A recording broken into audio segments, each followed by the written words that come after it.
Mirëmbrëma të gjithëve dhe mirë se vini në takimin ton me Culture Box. Jemi si çdo të diel në mbrëmje këtu në ekranin e Ora News për të përcjellë tek ju të rejat më të fundit nga arti dhe nga kultura në vend, nëpërmjet të personazheve të ndryshëm të cilët vijnë të ftuar në rubrikat e emisionit ton.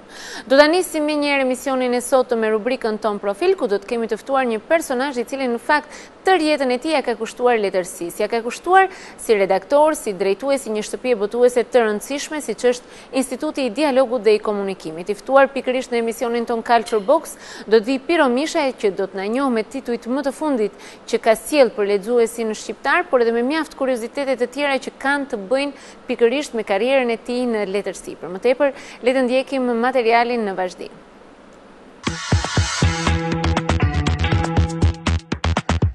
Piro, përshëndetje, është një kënaqësi gjithmonë të takoj dhe të flasim këtu në Institutin e Dialogut dhe Komunikimit për libra të ndryshëm, për risi, për punë të ndryshme kërkimore të cilat ju i sillni për lexuesit, për një shtresë më intelektuale, po dhe shkencore, më mirë të themi, në botimet tuaja. Në fakt u bën njerëzonisht shumë vite që punon dhe merresh me librin, kryesisht me një lloj botimi që nuk është ai zakonshëm dhe artistik që gjejmë përgjithësi, por nuk ka munguar dhe artistiku. Nëse do të kthehesh pas në kohë, sa vite u bën që i dedikohesh librit dhe botimeve në përgjithësi?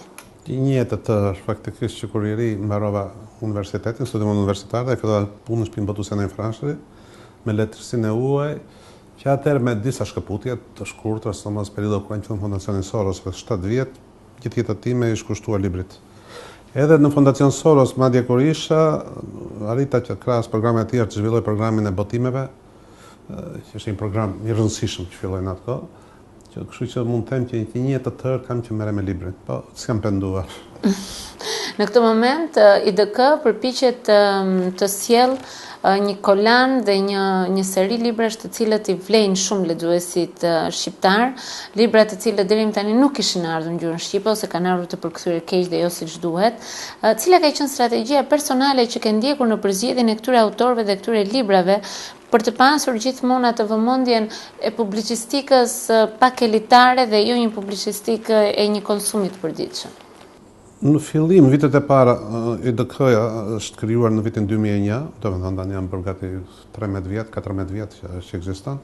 Fillimisht është vazhdimi i programit Libra për shoqëritar për të krijuar gjatë Fondacionit Soros. Pra ideja ishte të jepeshin gjuhën shqipe disa nga veprat më të rëndësishme të debatit ndërkombëtar, në fushat filozofi, sociologji, histori, sidomos shumë e kështu me radhë, për të ngushtuar të ndek të madh, të jashtëzakonshëm të ndonte ne prej botës perëndimore. Domethënë ishte ideja për të krijuar një midis nesh dhe Evropës apo gjithë botës perëndimore.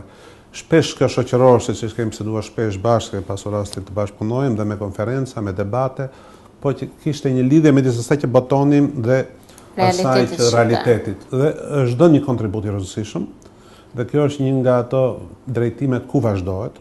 Është me rëndësi, janë libra të cilat i shërben ndoshta një elite, po shpesh përdoren nga universitetet, kështu që numri i njerëzve që përdorin është gjithmonë më i madh, dhe janë libra që nuk vjetërohen asnjëherë, sepse janë librat më të rëndësishëm, shpesh ne bashkëpunojmë me një universitetesh o qendrash kërkimore, qendra studimore në Evropë.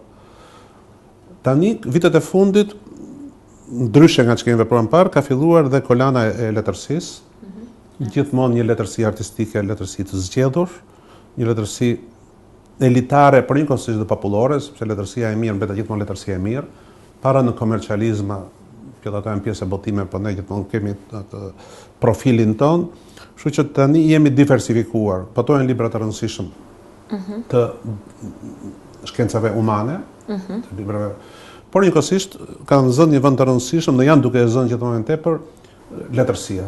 Jam kthyer, se thuash, në fillimet e mia, kur në shtëpinë botuese në Franshë isha në redaksinë e letërsisë huaj, në të komercin vetëm me letërsi, sepse shtëpia botuese në Franshë për gjithë brezat e rinj ishte një ndër 3 shtëpitë botuese që ekzistonte në kohën e komunizmit. Ishte shtëpia botuese 8 nëntor, ishte botimet politike, duke përfshirë edhe botimin e veprave të Enver Hoxhës, që ishte një vend të rëndësishëm. Shtëpia botuese e librit shkollor, që ishin libra për shkollën, dhe shtëpia botuese në Franshë ishte vetëm për letërsi. Ke qenë njëri me fat, sepse ke mundur të lexoje kur të tjerët Pa dyshim ishte, sepse ishte një privilegj, në atë kohë ishin pak institucione që një libra nga jashtë. Do ishte lidhja shkrimtarëve, që kishte një bibliotekë mjaft të mirë, dhe shtëpia botuese në Franshi, që duke përligjur me nevojat për përkthime, ishte një bibliotekë jashtëzakonisht e mirë, që për fat të keq u zhduk, u vëll, u tret, sepse ishte një pasuri e madhe e krijuar nga breza të tërë në atë shtëpi botuese. Kur vajta unë, aty gjeta njerëz ka më të shquarit, intelektual të dorës së parë, që për arsye politike nuk mund të shkruanin vetë, po ishin si përkthyes, domethënë nga Petrozheje, Bugardoko, Sotir Çanci e kështu me radhë. Kështu që padyshim kam qenë privilegjuar në një kohë të vështirë, arrija të lexoja libra që shumë pak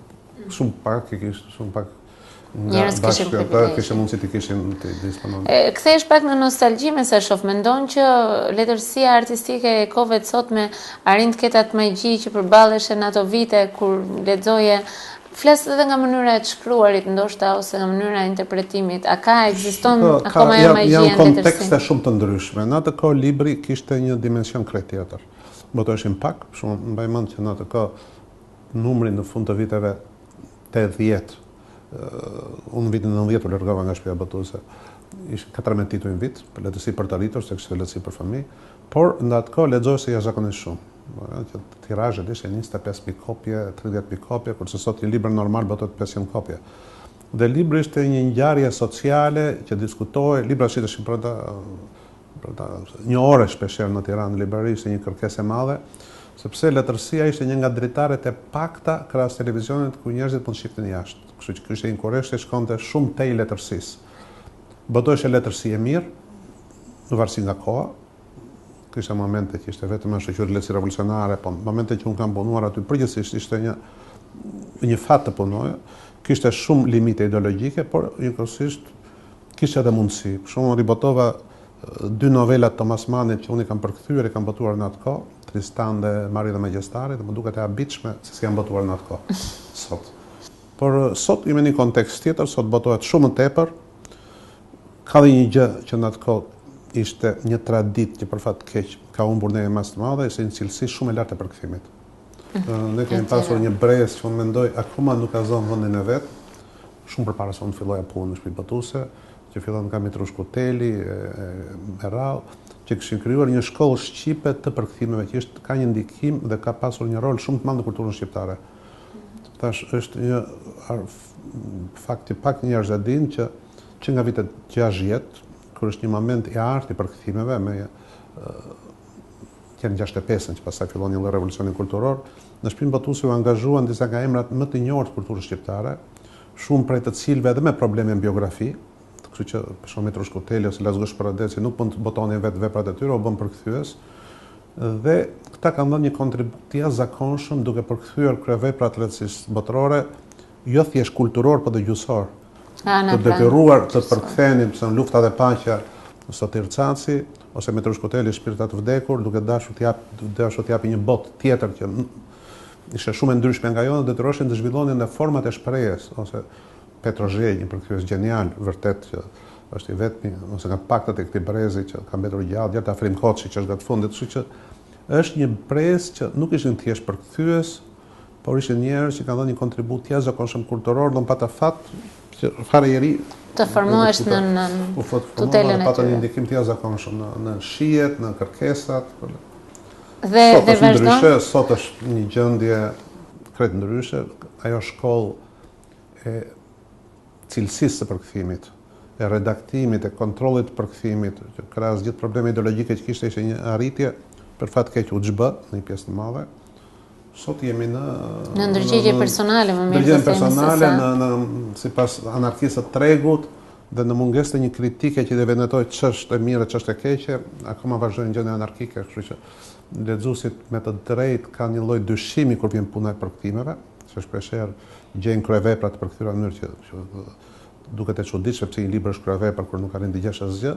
Ka përmirësime, ka një brez të ri tani të talentuar, që mendoj që por do doj kohë që ajo traditë që kishin të rikthehet. Dita kur diskutojnë që është përkthyer Ana Karenina dikur, që të mbahesh si legjend, këta përkthyesit kanë diskutuar për një javë të tërë, faqe për faqe, rjesht për rjesht, duke u marrë me seriozitetin më të madh se si mund të jepsh Tolstoj sa më mirë. Sot është e pamundur, është një luks, janë kushte të tjera. Që të mund të mendojmë të Kështu tilla. që unë gjithsesi i dal nga ajo shkollë përpiqem Të t'i ruash vëj një një rëndësi, t'i jap shumë të madhe përkthimit, sepse një libër nuk mjafton emri një autori sipër në kopertinën e librit. Një kryevepër mund të shkatërrohet plotësisht. Edhe le të flasim për një kryevepër, sepse së fundmi ti ke sjellë në gjuhën shqipe Herodotin Historit. Është një libër i cili padyshim konsiderohet ndër kryeveprat e letërsisë botërore dhe një libër i cili përbën edhe një lajm për Shqipërinë. Me çfarë përkthimi vjen dhe çfarë i sjell lexuesit shqiptar? Kjo është një nga ëndrat e mia, sepse kur e kam lexuar për herë të parë anglisht, në fakt, sepse unë greqishta nuk e di, aq më pak greqishten e vjetër, ishte një ëndër ta botoja, po gjithmonë kisha një frikë sepse është një vepër shumë e madhe, shkon nga 1000 faqe dhe ka dhe vështirësitë e natyrshme të përkthimit. Po ishte një absurditet që kjo vepër që quhet nga veprat bazë të gjithë qytetërimit tonë. Herodoti quhet krijuesi i prozës, po njëkohësisht dhe krijuesi i historisë. Është vepra e parë e historisë, por njëkohësisht është një libër që kur e kam lexuar më bëri një përshtypje që ndryshe nga ç'përfitohet, është një libër që mund të lexohet si një roman modern. Është një libër që ke një kënaqësi të madhe ta lexosh, kështu që një nga ëndrat gjatë tani kam hezituar për bashkëpunimin me profesor Ale Komingën, që është një nga njerëzit që unë adhuroj për kujdesin për gjuhën, për kujdesin për librin, dashurinë për librin, e bëri të mundur më në fund dhe përgjithsisht kur flasim për libra si Herodoti, për klasikët, për kryeveprat, gjithmonë përfitohet si për diçka që i takon një muzeumi, që gjithkush e di që është aty, por s'ka një dëshirë ta lexojë. Herodoti bën përjashtim.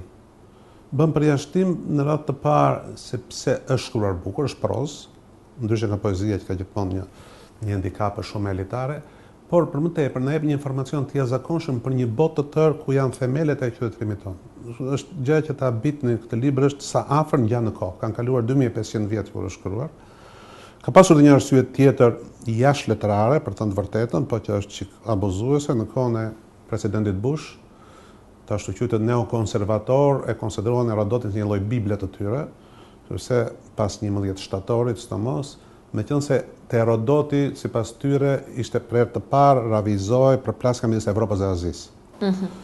Është në të qendër të librit për ata që nuk e dinë, është kryesisht lufta midis helenëve, grekëve dhe persëve. Por është njëkohësisht një libër që na jep një informacion të jashtëzakonshëm për gjithë botën asaj kohe. Herodoti ka qenë një udhëtar i palollshëm, kështu që na i përshkruan jo vetëm Greqinë e kohës, por na përshkruan Etiopinë, Egjiptin, gjerën në Indi, përveç Persisë, kështu që është një botë e tërë dhe që dervonë mendohesh që kishim të bënin më së shumti me fantazirat të tij, por shkenca, kërkimet e kohëve të fundit kanë vërtetuar se shumë nga ato që thotë ai janë të vërteta. Por kryesore është një libër i bukur për të lexuar. Është një libër. Sa kohë mori përgatitja e tij? U do shumë vite, më parë përkthysit. Ai ka përpunën kryesore, ai ka meritën më të madhe, unë mund të kisha dëshira plot për ta dhënë këtë libër, po pa patër bashkëpunimin me profesor Alekon do ishte vështirë. Do të paktën mbi 2 vjet pa patjetër. Por është një kënaqësi dhe kënaqësia më e veçantë është ky libër doli për të parë në panairin e librit. Tani interesi që kishin njerëzit për ta blerë, se ajo është gjykimi i parë që unë mund t'i jap, gjykimet e tjera do të vinë më pas, për ta blerë, për ta pasur këtë libër, tregon që një masë e madhe njerëzish e din rëndësinë që kanë themelet e kulturës. Themelet me të cilat ngrihet somos qytetërimi perëndimor dhe Herodoti është ndoshta krahas Homerit, janë 2 gurët themelor me të cilat është ngritur qytetërimi i sotshëm perëndimor, qytetërimi evropian. Një tjetër libër i rëndësishëm i cili gjithashtu ti e cilësove dhe the për të që është një nga librat që çdo kush do donte të kishte në bibliotekën e tij edhe pse do të ishte e vështirë për t'u lexuar, është një bestseller botëror, vjen nga Daniel Kahneman, fituesi i çmimit Nobel, të menduarit shpejt dhe të menduarit ngadalë. Ky hyn pikërisht ajo kolan që nuk është për gjithë, është një libër studimor i thellë dhe është një libër që është quajtur dhe nëse shoh ato që janë vënë në kopertinë të librit, nga gjithë shtypi perëndimor si një sensacion, sepse është nga shkencëtarët, psikologët më të mëdhenj, ndoshta më e madhe që ekziston sot, që vërteton me këtë libër, me studimet e tij, që mendja njerëzore, sepse në qendër të librit është mënyra se funksionon truri njeriu, mos të marrjen e vendimeve, nuk do ta shpjegoj librin se është e pamundur me fjalë, por e konsiderojnë si një ngjarje madhe në vetë mendimin njerëzor, bile krahasojnë shpeshherë me atë rëndësi që kanë patur zbulimi i Darwinit apo Adam Smithi për ekonominë. Të bën vërteton sipas tij që mendja njerëzore nuk është aq racionale sa ç'mendoheshe, po pjesa irracionale, pjesa emotive, pjesa intuitive ka një rëndësi aq të madhe. Është një libër që ka qenë bestseller në gjithë botën. Padyshim që nuk është një roman, siç janë bestsellet e tjerë që mund të lexohet për qef, por që ka një informacion të jashtëzakonshëm. Informacion në radhë të parë për shumë elementë që të shpjegojnë atë që ti përjeton për ditë, por njëkohësisht edhe një informacion të jashtëzakonshëm që ndodh në botë, kërkimet që kryen sot në botë, që duket e habitshme me çfarë studimesh merren mos universitetet amerikane, ku është përqendruar dhe pjesa më e madhe e kërkimeve në botë, të cilat pastaj janë se ato pjesët e mozaiku bashkohen bashkë dhe një tablo shumë interesante. Është një libër që është shitur me milionra kopje në botë, por njëkohësisht, siç thash kur bisedonin bashkë, krahas disa libra të tjerë pa të rëndësishëm, është nga ato libra që cilësonte Time, revista Time, nga ato libra që gjithkush do t'i ketë në shtëpi, por që vështirë i lexon nga fillimi deri në fund. Është një libër që vërtet mua më habiti një fakt që është shumë pozitiv. Është një libër për cilin ka kërkesë të madhe. Unë pata një lloj dyshimi kur u bë ky libër, përkthyer nga Bashkimi Shehu, njëkohësisht është një bashkëpunëtor më cilësor, me cilën unë bashkëpunoj prej vitesh tani. Pati një interes mjaft të madh. Si në Shqipëri ashtu edhe në Kosovë, tregojnë që ka një elitë e cila është e informuar ç'ndodh në botë. Ky është një libër i botuar vonë në 2011-2012 ende në Amerikë për parë, përkthyer në gjithë botën më një herë, sepse është një libër tepër i diskutuar, por më habiti interesi që patëm. Qoftë në panajt librit, por për ky ka disa muaj që është botuar. Është një fenomen pozitiv sepse në jetën e përditshme shpesh ne mendojmë se kur jemi shumë të shkëputur nga bota për ato gjëra që janë më elitare. Por interesi për këtë libër një masë relativisht të madhe, nuk flasim këtu nuk mund të krahasojmë akoma me pjesën tjetër të Evropës për këtë, po është një shenjë pozitive. Duke mbetur te Bashkimi Shehu, një ndër personalitetet e përkthimit, ju së fundmi keni nisur me të edhe një bashkëpunim për sa i përket autorëve bask dhe sillni Spanjës më tepër, se nuk të bask. Bashkimi, që është një miku im i vjetër, për njëkohësisht shkrimtar i njohur për kthyeska më të mirët nga shumë gjuhë, për disa vitesh tani për një kohë gjatë jeton në Spanjë, jeton në Barcelonë. Dhe një nga operacionet që ai është duke bërë kohët e fundit duke jetuar aty është përpjekja e përcjellë në Shqipëri disa nga vlerat më të rëndësishme të kulturës hispanike. Jo vetëm të asaj kryesore në gjuhën kastelane, që është gjuha kryesore e Spanjës, por edhe në ato që quhen gjuhë minoritare në ty, për që janë në kulturën evropiane janë gjuhë të rëndësishme, për shembull është Cabré, un Rofei, shkrimtari më i mirë katalan. Një lloj ikone në kulturën katalane, është romani i tij i fundit, një roman që ka pas sukses shumë të madh në Evropë. E krahasohen me Proustin, e krahasohen me Thomas Mannin, dhe një roman që unë mendoj që përbën një kontribut të madh në cilësinë e përkthimit. Është një letërsi moderne që paraqit vështirësinë në ritmin e të rrëfyerit, në regjistrin e të rrëfyerit, dhe bashkimi ka arritur mendoj nga majat e tij me përkthimin e këtij libri.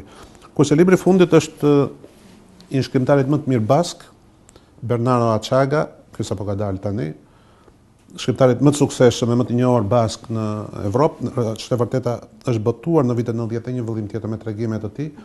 Kështu që është ajo në letërsi, botimet IDK, po gjithmonë duke pasur një letërsi që i drejtohet lexuesit gjerë, por duke ruajtur cilësinë. Janë shkrimtar që cilësohen nga shkrimtarët e mirë evropian sot, të përkthehen në gjithë botën, por që nuk hyn në letërsi komerciale të lehtë që lexohen. Je përpjekur gjithmonë ta ruash. Gjithashtu një tjetër autore e cila ka bërë një është Ana Gavalda, që në botë në fakt ka korrur një sukses të jashtëzakonshëm dhe vjen nëpërmjet IDK-s. Por kjo si autore çfarë përfaqëson dhe? Është një autore nga më të shqurat franceze sot, por që njëkohësisht kjo ndryshe nga librat e tjerë ka një sukses të madh komercial.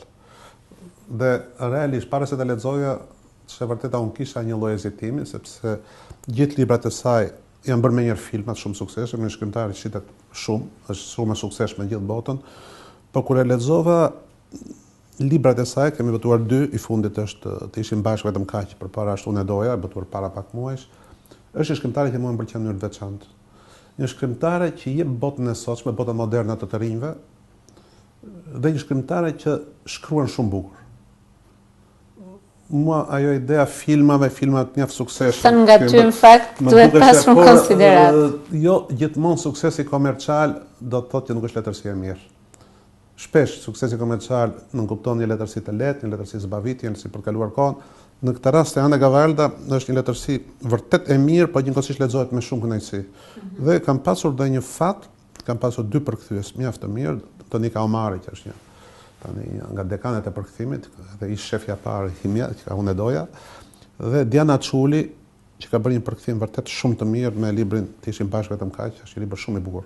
Për shkrimtar që përkthejnë dhe që e bën akoma më letrar një libër që ka vështirësi përkthimi pikërisht për të dhënë gjuhën e folur. Është një pjesë e madhe kësaj shkrimtare është dialogu, është jeta e sotshme të rinjve të sotshëm dhe kërkon që nuk mund të përdorësh një gjuhë letrareske, një gjuhë me marrësisht gjithmonë me mosvall, gjuhë të tillë të cilën e gjen në letërsinë e shkruar, por për të cilën njerëzit sot në rrugë nuk flasin. Nuk flasin. Dhe Diana ka një merit të madhe pashtu dhe Donika, po flas për librin e Dianës, është libri sapo dal, që ka kapur këtë lloj gjuhë që kur e lexon ndjen atë iluzion e një realiteti. Është autore që më pëlqen, ku bashkohet suksesi komercial me letërsinë e mirë, mendoj, dhe është kufiri ku mund të shkojë në botë. Dhe për ta përmbyllur janë edhe dy autorë të tjerë të cilët normalisht kanë ardhur pak më parë, megjithatë Gratë të dashuruara dhe Bir, Andrej Nikolaidis. Dy libra të Këto janë disa prej librave të botuar.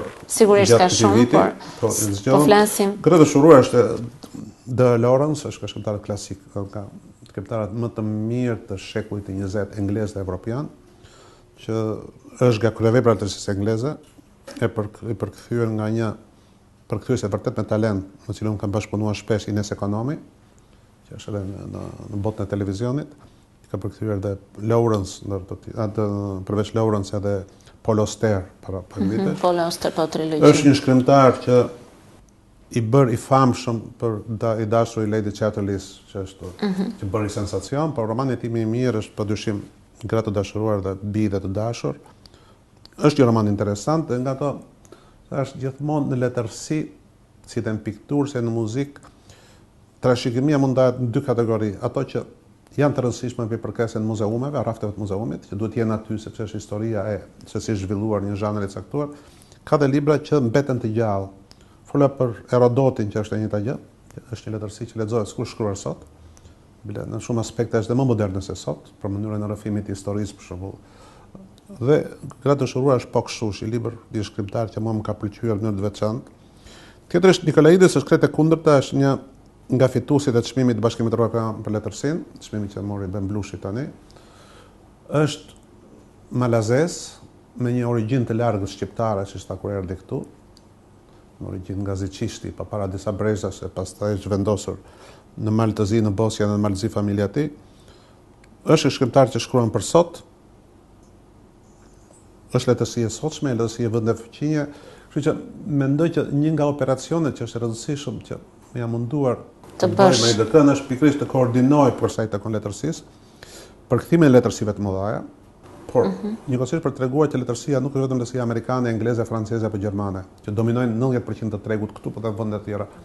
Ka dhe vende të tjera, kultura të tjera që krijojnë vlera mjaft të mëdha, duke filluar që nga këto kulturat e popujve më të vegjël si katalanët, po më të qytetëruar, duke përfituar vetë ç'është Barcelona, te baskët apo dhe malazezët, që janë vende të fëqinj që ne i njohim shumë pak.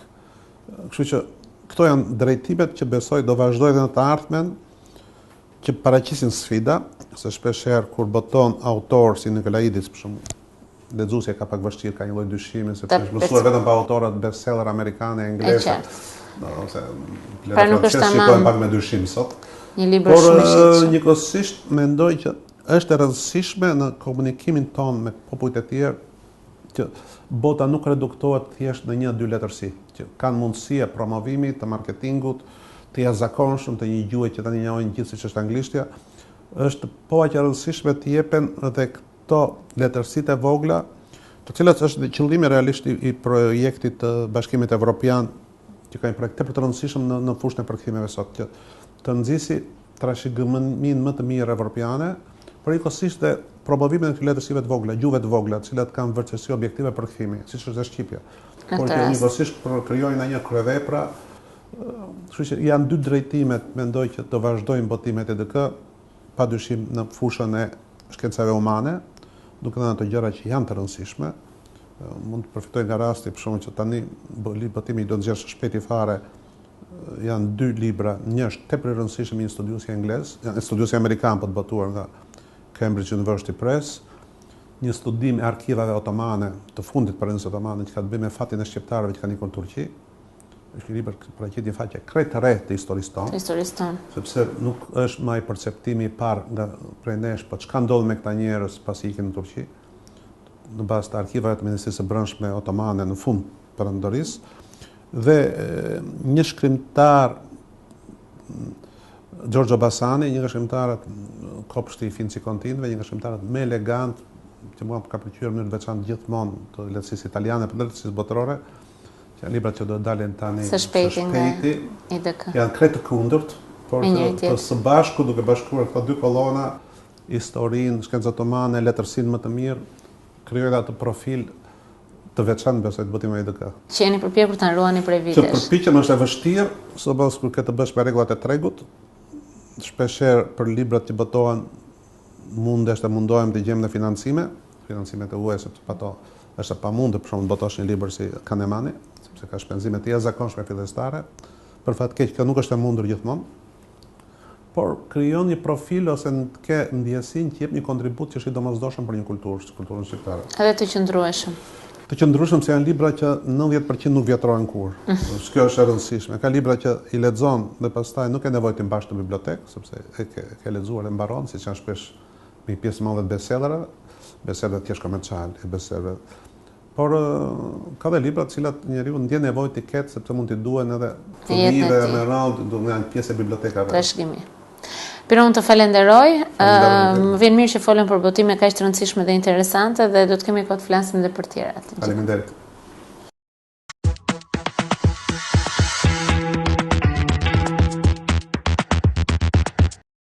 Dhe pas kësaj interviste në rubrikën ton profil me botuesin Piro Misha, rikthehemi me Culture Box në rubrikën ton të dytë të titulluar Ftesë në studio. Do të flasim për një ekspozitë e cila tashmë është kthyer në një traditë të bukur në çdo fund viti pranë Fakultetit të Arteve Pamore dhe pikërisht galerisë së këtij fakulteti.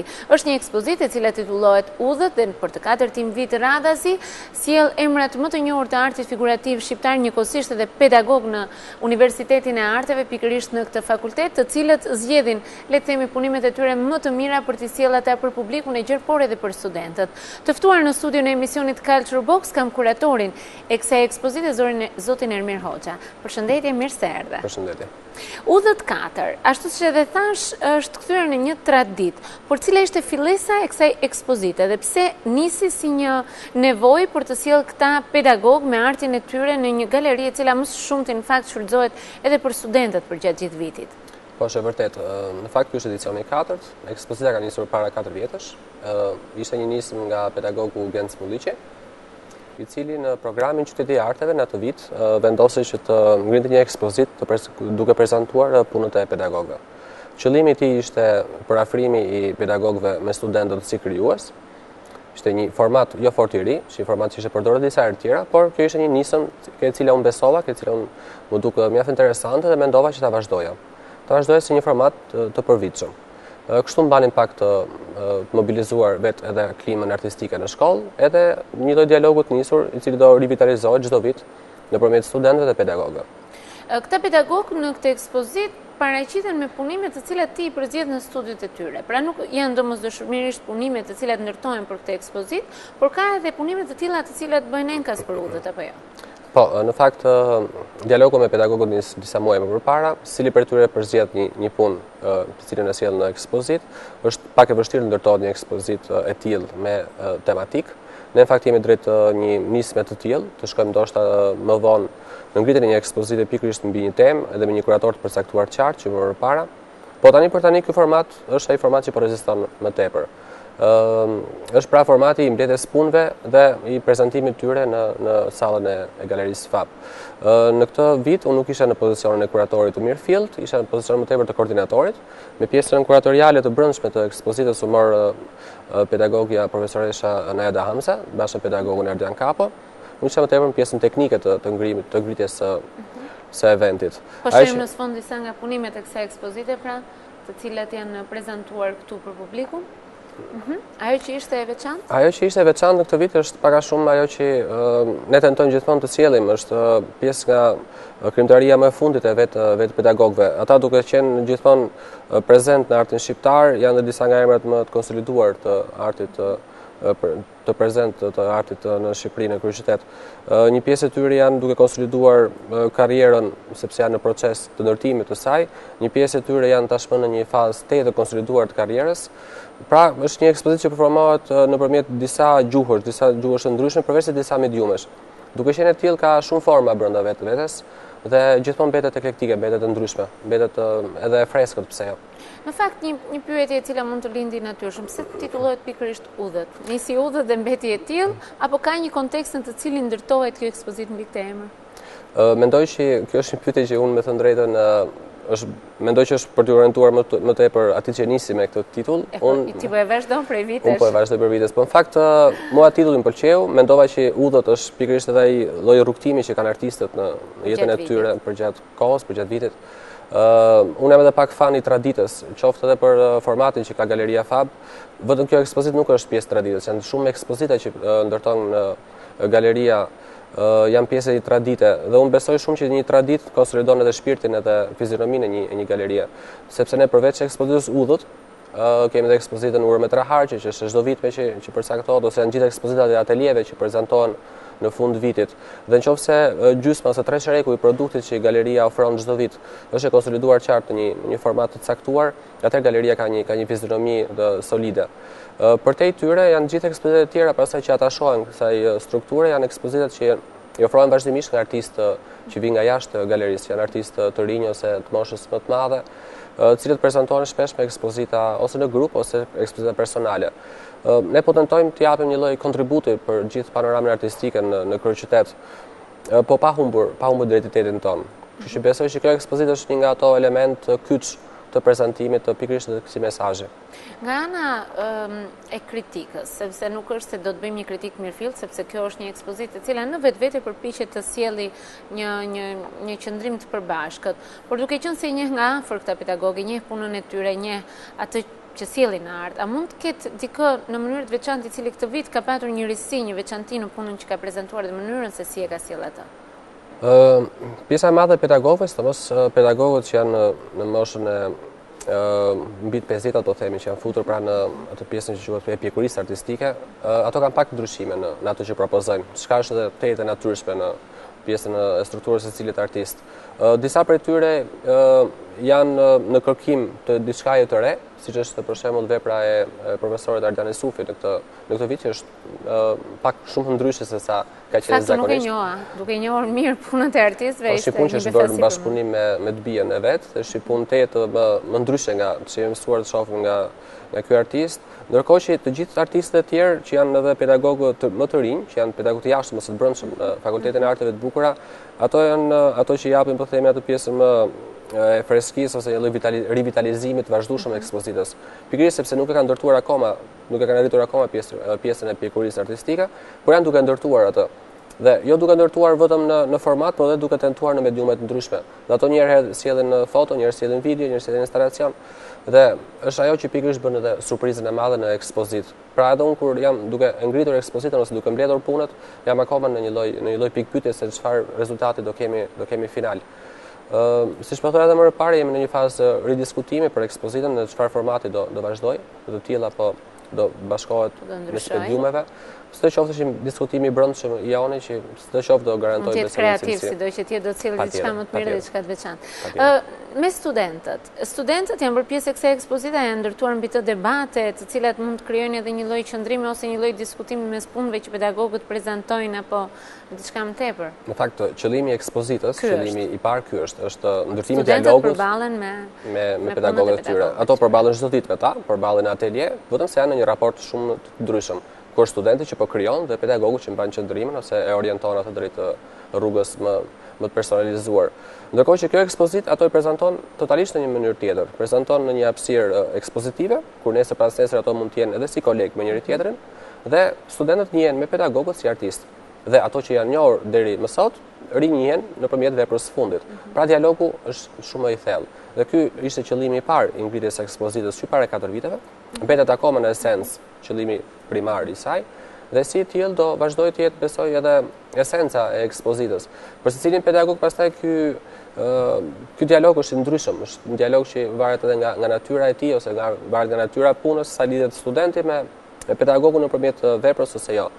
Por ky binom pedagog dhe artist është tetë interesant dhe është mirë të shfrytëzohet. Besoj që kjo ekspozita ka arritur kësaj gjë. Duke mbetur tek Galeria Fab, ti je dhe menaxheri kryesor i saj, sigurisht është një galeri i cila i përket Fakultetit të Arteve Pamore, por aty organizohen shpesh edhe ekspozita të tjera. Si po duket interesi i publikut dhe i vetë studentëve për të qenë pjesë e ekspozitave, për të ndjekur po themi këtë lloj kalendari artistik që paraqet kjo galeri? Besoj që mbetet ekspozita më interesante. Në sytë e studentëve patjetër që nuk mund të jetë ndryshe. Në sytë e ardhashësve patjetër që është një ekspozitet interesante, pasi pjesa e madhe e pjesëmarrësve është se thatë edhe juve janë disa nga artistët kryesorë të artit shqiptar, disa nga zërat më emergjent të artit shqiptar. Kështu që si ekspozit ndoshta më duket e tepruar, por ka një lloj suksesi të garantuar.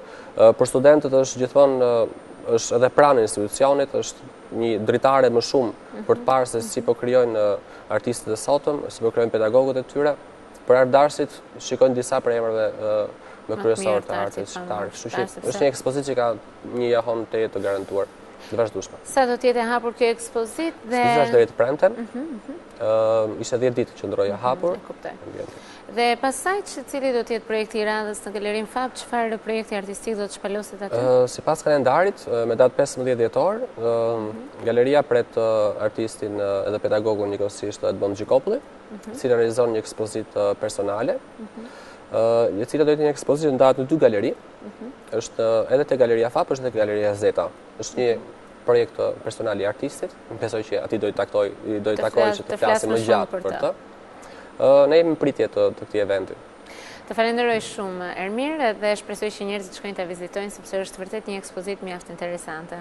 Faleminderit. Dhe ne mbrim në rubrikën e tretë të emisionit ton Culture Box, është pikërisht Shtat Hersat, e cila do të na njohë me informacione të ndryshme kulturore, të cilat vijnë nga bota të përmbledhura në materialet në vazhdim. Le t'i ndjekim.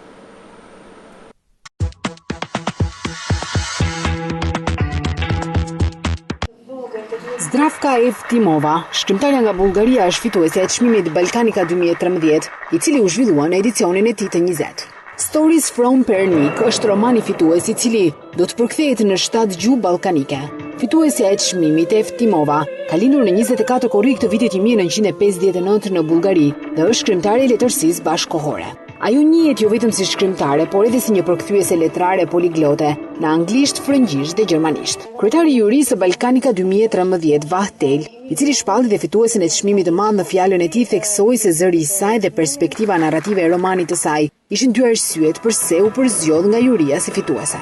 Zdravka, it's a pleasure to meet you this morning right after the event of the prizes of Ballkanika. Zdravka, është kënaqësi të takoj në këto momente me njëherë pas ceremonisë së Ballkanika, ku ju u shpallët fituesja e këtij viti për Ballkanika. Besoj se është një çmim i cili nuk ju jep një shumë të madhe parash, por është një vlerësim i madh për atë çka do të thotë letërsi në Ballkan. Cili është opinioni juaj për këtë çmim, si u ndjet pas fitimit të tij?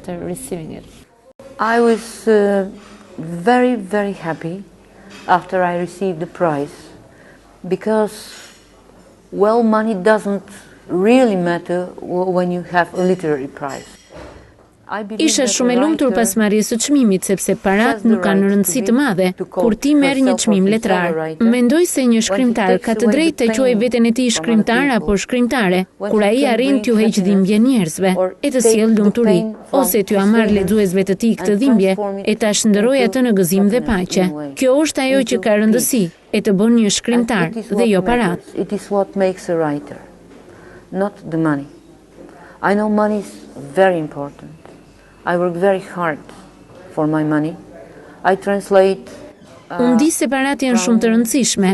Unë punoj shumë për të fituar. Unë përkthej nga 3 gjuhë të ndryshme për të sjellë bukën në tryezën time, për të paguar internetin, për të rritur fëmijët dhe mbesën time të vogël, që është vetëm 1 vjeç e që quhet Maria. Por ky është një çmim letrar. Ky vlerësim dhe buzëqeshjet e njerëzve që shihen në ceremoni dje ishin ato që më mbushin zemrën dhe ma bëjnë të lumtur atë.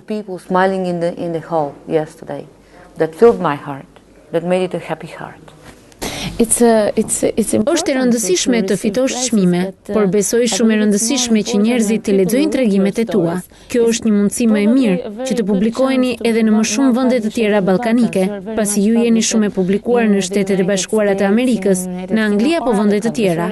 Janë plot 32 vende të botës në të cilat jeni përkthyer dhe publikuar. Po përsa i përket Ballkanit. My short stories have been published in Serbia, Macedonia, Romania.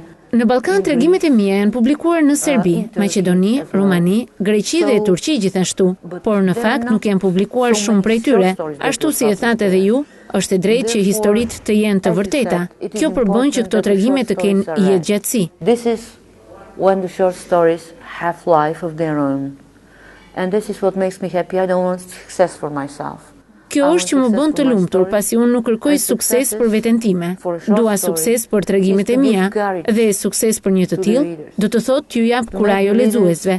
Ti bëj lexuesit të mos dorëzohen, ti jap atyre fuqinë, ose ti bëj ata të lumtur qoftë edhe për 1 orë, ose 30 minuta, ose qoftë edhe vetëm 10 të tilla. Ky është sukses. Ky është ai që unë quaj arritje. Kjo është arsyeja pse unë jam kaq i gëzuar për këtë çmim, përveç faktit që kam bërë jo vetëm miq, por dhe lidhje shumë të mira me disa prej shkrimtarëve që ishin prezent këtu, si Dimitrios Stefanakis nga Greqia apo shkriptari shqiptar Zoti Naliçkaj. And we have established some joint projects. I work as a consultant to a Bulgarian literary magazine, which is called Savremenik. Ne kemi vendosur disa projekte të përbashkëta. Unë punoj gjithashtu si këshilltare për një revistë letrare bullgare që quhet Savremenik, e përkthyer në anglisht do të thotë bashkohore. Unë do t'ju prezantoj lexuesve bullgar një tregim nga zoti Dimitris Stefanakis dhe nga zoti Aliçkaj. Zoti Aliçkaj do të më jap një ekstrakt, një përmbledhje të novelës së tij, jo më shumë se 15 faqe. But where I go, I see my role as a person who will Por kudo që shkoj, unë ndjej veten në rolin e një personi që do të ofroj për lexuesit bullgar diçka që vërtet do të ketë vlerë. Edhe mendoj se ky është roli im si përkthyese letrare, të gjej dhe të zbuloj kolegë nga vendet e tjera, e t'ia jap ata bullgarëve. Bullgarët janë vërtet lexues, dinë të lexojnë dhe të vlerësojnë diçka që është vërtet shumë e mirë. Which is they find fine. Duket si një mision juaj. It sounds like I like to do. Është diçka që më pëlqen ta bëj. Nuk e shoh si një mision, por si diçka që më jep më shumë kënaqësi. Duke përkthyer letërsitë të fortë, më jep ndjesinë e lirisë. Dhe të shkruash është një mësim lirie i përditshëm. Të përkthesh letërsi të fortë është i shërbesh letërsisë në mënyrë shumë modeste, por shumë të dobishme. In a very modest way, but in a very useful way.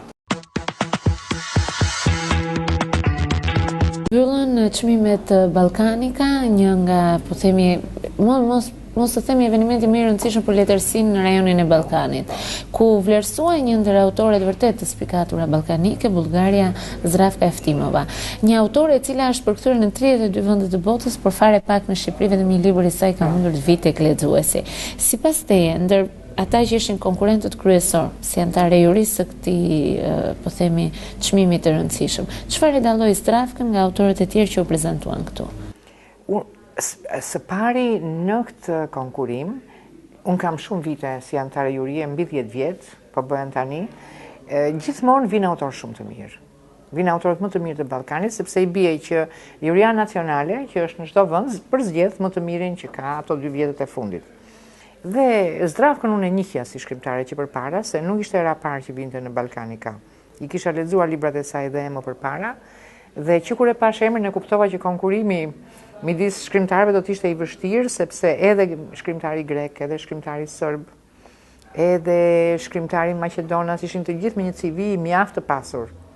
Çmimesh, suksesesh, botimesh, përkthimesh, kështu që padyshim dhe shkrimtari jon Aliçka është një shkrimtar që tashmë ka zënë vend mjaft të konsoliduar në letërsinë shqipe, edhe ka një stil shumë origjinal dhe të veçantë dhe të ndryshëm nga prurjet e tjera që ishin atje, kështu që konkurenca midis tyre është e një niveli të barabartë, le të themi. Edhe për zgjedhja në juri është e vështirë. U arrit ke Zdravka, besoj me shumicën e votave u arrit aty, sepse vitet e fundit ka pasur një sukses shumë të madh, po jo vetëm thjesht nga suksesi, mund të jetë një shkrimtar dhe i panjohur dhe të ketë një libër shumë të mirë. Kjo nuk ka lidhje. Letërsia e saj u çmua si një letërsi e stilit çehovian. Është një letërsi që përshkruan Bullgarinë e postkomunizmit, por në një mënyrë shumë origjinale, të duket në dukje shumë e thjeshtë, por shumë e thellë brenda dhe hyn në shtresa të ndryshme të shpirtit të njeriut, të ndryshimeve sociale, por ajo lexuesi i merr këto në një mënyrë shumë të këndshme dhe e bën të reflektojë mbrapa. Edhe me një stil mjaft të përsosur, të punuar, gjua e saj është shumë e bukur. A mendon se ndoshta ky çmim do të bëjë që shtëpitë botuese shqiptare të reflektojnë edhe ta sjellin edhe më shumë në Shqipëri? Jo, është detyrim i shtëpisë botuese Toena, që është antare e Ballkanikës, dhe i të gjithë shtëpive botuese që janë antare të Ballkanikës, është detyrim, është rregull i fondacionit, që kush e fiton çmimin do përkthehet detyrimisht në të 7 gjuhët. Gjithashtu nëse ata munden, duhet të përkthehen dhe 2-3 të tjerët që janë spikatur. Në këtë rast Aliçka dhe shkrimtari turk, për shembull. Dhe ky takim bëhet edhe për të krijuar këtë lidhje, jo vetëm për njeriu, për shkrimtarin të marrë çmimin. Në fakt e kisha një pyetje, çfarë përbën në vetvete Ballkanika si institucion dhe po themi kjo kontinuitet për të dhënë këtë çmim dhe për të mbajtur shkrimtarët? Pikërisht është për të afruar letërsitë e vendeve tona me njëra tjetrën, për të krijuar këto shkëmbime. Këtu vinë të gjithë botuesit, njohin njëri tjetrin, njohin shkrimtarët, domethënë nuk është fjala vetëm për çmimin, është fjala dhe për të gjetur mundësira botimit të njëri tjetrit. Dhe kjo e ka dhënë rezultatin e vet në vite. Duke qenë edhe antare e jurisë Ballkanikës, nga vit në vit, si e ke vërejtur evolimin e letërsisë ballkanike dhe ku mendon se Unë kam bindjen time që letërsia ballkanike është shumë e mirë se letërsia europiane, e kam bindje këtë, por për fatin tonë të keq, të gjithë gjuhët tona janë të vogla, quhen gjuhë të vogla në thonjza se nuk janë gjuhë të vogla. Shtëpitë botuese të këtyre shteteve që kanë supremaci në botime si Franca, Italia, vendet inglishtfolse. Këta janë shumë buzholl që të rinë dhe të gjejnë përkthyes, të kërkojnë, e kanë çik të vështirë dhe nga ana komerciale dhe nga ana, kështu që e mbledhin mendjen edhe promovojnë autorët e tyre. Promovojnë autorët e tyre ose një që është mjaft i njohur dhe nuk e lodhin kokën për të kërkuar, por Ballkani është një burim kulture dhe letërsie 2-3 mijë vjeçar, nuk është tani. Vitin e ardhshëm do të jetë pikërisht në Bullgari Ballkanika. Po bëhet 20 vjetori. Do të jetë pra një vit i madh, një vit jubilej, i cili megjithatë gjithmonë kemi pasur konkurrent në Ballkanika, kemi pasur vetëm 2 fitues. Do të doja t'i kthejmë dhe pak Juliet Aliçkës me këtë libër këtë herë, çfarë solli nga pjesa e Unë mendoj që libri ishte shumë i bukur, gjithmonë e kam pëlqyer Valsin e lumturisë që kur ka dalë për këtë parë dhe kam shkruar për këtë. Është një roman shumë interesant, edhe i veçantë dhe në krijimtarinë e vet Julietit. Është një libër siç e quajti Andrew Wachtel, presidenti, e quajti tragjikomik.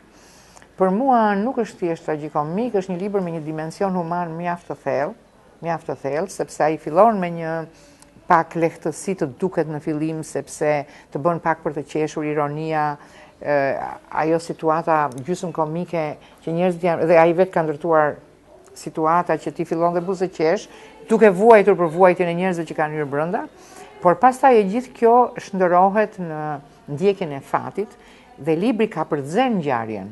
Libri e ka përnxjerr, ngjarja përdoret për të dhënë ide të tjera, për të thënë që fati i njeriu është shumë i vështirë, lumturia e njeriu ndonjëherë është një iluzion, që ne shpeshherë nuk e ndryshojmë dot atë dhe kur bëjmë veprime ekstreme, dhe ndoshta po mos sa kishim bërë veprimin mund të kishim qenë më mirë. Fillon dhe ngre shumë pyetje mbi këtë libër, mbasi e ke lexuar.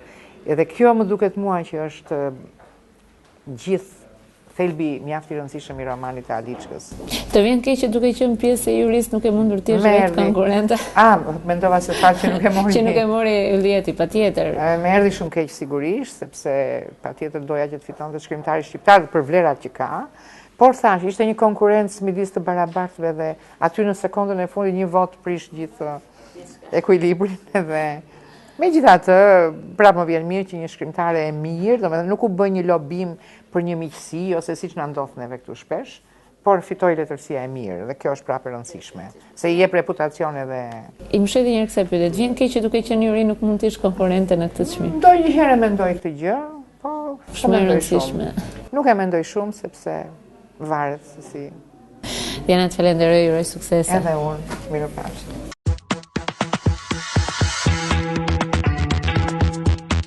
Dhe me këtë material të nderuar miq, kemi mbritur në fund të emisionit ton Culture Box edhe për ditën e sotme. Në emisionin e sotëm ju patët mundësinë të ndiqni një intervistë me botuesin Piro Misha në rubrikën e parë të këtij emisioni në atë profil, dhe më pas kemi biseduar në studio për ekspozitën U14 të prezantuar në Fakultetin e Arteve Pamore pikërisht me kuratorin Ermir Hoxha. Ne bashkë do të ndahemi këtu, ju rikujtoj që Culture Box ritransmetohet çdo ditë të martë në mbrëmje në orën 22. Bashkë do të takojmë sërish të dielën e ardhshme në të njëjtën orë. Natën e mirë.